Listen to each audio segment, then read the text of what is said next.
Hello everyone, welcome back to my channel. आज हम discuss करेंगे भारत और चीन के संबंध के बारे में। तो चलिए वीडियो को स्टार्ट करते हैं। पश्चिमी जो साम्राज्यवाद था उसके उदय से पहले भारत और जो चीन थे वो एशिया की महाशक्ति थे। चीन जो था वो अपने आसपास के इलाकों पर भी उसका काफ़ी प्रभाव था और आसपास के जो भी छोटे देश थे वो इसके प्रभुत्व को मानकर और कुछ नजराना देकर चीन से जो है वो चैन से रहा करते थे।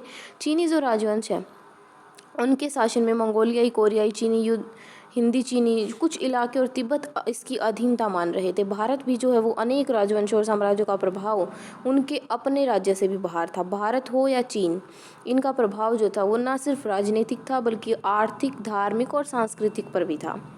पर चीन और जो भारत थे ना वो कभी आपस में टकराए नहीं थे। दोनों इसी कारण जो था वो दोनों के बीच प्रत्यक्ष जो संबंध थे राजनीतिक और सांस्कृतिक वो काफ़ी अच्छे थे।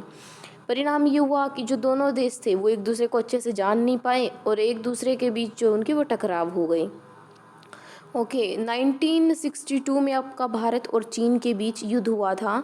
भारत और जो चीन थे वो दोनों अरुणाचल प्रदेश के कुछ इलाके और लद्दाख के जो अक्साई चीन क्षेत्र है उस पर प्रतिस्पर्धी दावों के चलते 1962 में वो लड़ पड़े थे और 1962 के युद्ध में भारत को सैनिक पराजय झेलनी पड़ी और भारत चीन संबंधों पर इसका दीर्घकालिक असर हुआ था। मतलब भारत की इसमें हार हो गई थी। 1976 तक दोनों जो देश हैं उनके बीच कूटनैतिक संबंध जो थे वो समाप्त ही रहे। इसके बाद धीरे धीरे दोनों के बीच संबंधों में सुधार हुआ था। 1970 के दशक के उत्तरार्ध में चीन का जो राजनीतिक नेतृत्व था वो काफ़ी बदल गया था और चीन की नीति में भी अब वैचारिक मुद्दों की जगह व्यवहारिक मुद्दे प्रमुख होते गए। इसीलिए चीन भारत के जो संबंध है वो सुधारने के लिए विवादास्पद मामले को छेड़ने को तैयार हो गया। 1981 में सीमा विवादों को दूर करने के लिए वार्ताओं की श्रृंखला भी शुरू की गई थी, मतलब बातचीत शुरू की गई थी। शीत युद्ध की समाप्ति से भारत और चीन के संबंधों में जो काफ़ी बदलाव आया। अब इनके संबंधों का रणनीतिक ही नहीं आर्थिक पहलू भी है। दोनों ही खुद को विश्व राजनीति में उभरती हुई शक्ति मानते हैं और दोनों ही एशिया की अर्थव्यवस्था और राजनीति में महत्वपूर्ण भूमिका निभाना चाहेंगे। दिसंबर 1988 में राजीव गांधी जो है उनके द्वारा चीन का जो दौरा करने से भारत और चीन के जो संबंध है उनमें सुधार आएगा ऐसा उनका विश्वास था। इसके बाद से दोनों जो देश हैं उन्होंने टकराव टालने और सीमा पर शांति और स्थिति बनाए रखने के उपायों की शुरुआत की थी।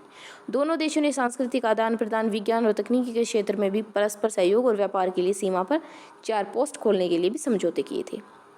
1999 में भारत और चीन के बीच व्यापार 30% सालाना दर से बढ़ रहा था। इसके चीन के साथ संबंधों में नई गर्मजोशी आई थी। चीन और भारत के बीच 1992 में 33 करोड़ 80 लाख डॉलर का द्विपक्षीय व्यापार हुआ था जो 2006 में बढ़कर 18 अरब डॉलर हो चुका है। ठीक है, अभी लेटेस्ट की नहीं है, 2006 तक की है ये बात। हाल ही में दोनों देश ऐसे मसलों पर भी सहयोग करने के लिए राजी हुए हैं जिनसे दोनों के बीच विभेद पैदा हो सकते हैं, जैसे कि विदेशों में ऊर्जा सौदा हासिल करने का मसला। वैश्विक धरातल पर भारत और चीन ने विश्व व्यापार संगठन जैसे अंतर्राष्ट्रीय संगठनों संबंध में एक नई नीति अपनाई है। 1998 में भारत में परमाणु हथियार परीक्षण को कुछ लोगों ने चीन से खतरे के मद्देनजर उचित ठहराया था, लेकिन इससे भी दोनों के बीच जो है संपर्क कम नहीं हुआ था। यह सच है कि पाकिस्तान के परमाणु हथियार जो है उस कार्यक्रम में भी चीन को मददगार माना जाता है। मतलब पाकिस्तान को परमाणु हथियार प्रोवाइड करता है चीन, इसीलिए जो है वो भारत को ये चीज़ पसंद नहीं है कि वो पाकिस्तान को प्रोवाइड करे। बांग्लादेश और म्यांमार से चीन के सैनिक संबंधों को भी दक्षिण एशिया में भारतीय हितों के खिलाफ माना जाता है। मतलब उस जगह जो है वहाँ पे भी चीन जो है भारत के खिलाफ है। इसमें भी कोई मुद्दा दोनों मुल्कों में टकराव करवा देने लायक नहीं माना जाता। इस बात का यह प्रमाण है कि इन चीज़ों के बने रहने के बावजूद सीमा विवाद सुलझाने की बातचीत और सैन्य स्तर पर सहयोग का कार्यक्रम जो है वो जारी है। चीन और भारत के जो नेता हैं, अधिकारी अब अक्सर दिल्ली और बीजिंग का दौरा करते रहते हैं। मतलब भारत के जो है वो बीजिंग और चीन के जो है वो दिल्ली आते जाते रहते हैं। दोनों के बीच ही ज़्यादातर करीबी समझा जाने लगा। उनको परिवहन, संचार मार्गों, बढ़ोतरी, समान आर्थिक हित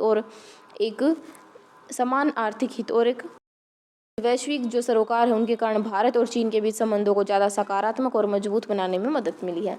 मतलब भारत और जो चीन है ना वो पहले अपने आप को एक मतलब उभरती हुई महाशक्ति मानते हैं अब भी, लेकिन क्या हुआ था कि भारत और जो चीन थे वो एक दूसरे को समझ नहीं पाए थे और दोनों के बीच पहले कोई भी टकराव नहीं था, लेकिन वो एक दूसरे को समझ ही नहीं पाए तो दोनों के बीच 1962 में एक युद्ध हो गया जिसमें भारत को हार हुई थी और चीन जो था वो इस युद्ध में जीता था। तो मतलब यही थी आपकी आज की वीडियो कि जो चीन है और उसके भारत के जो संबंध थे वो पहले काफ़ी अच्छे थे, बाद में युद्ध हो गया। जो पाकिस्तान को वो हथियार वगैरह प्रोवाइड करते हैं, इस चीज़ को लेकर जो भारत है वो खुश नहीं है। वो अच्छा नहीं मानता कि चीन जो है वो भारत उसको पाकिस्तान को परमाणु हथियार वगैरह प्रोवाइड करें। तो ये भारत और जो चीन के जो आपका संबंध था वो टॉपिक आपका यहीं पे ख़त्म हो जाता है। अगर आपको हमारी वीडियो अच्छी लगी हो तो लाइक कीजिएगा, शेयर कीजिएगा, चैनल को सब्सक्राइब कीजिएगा।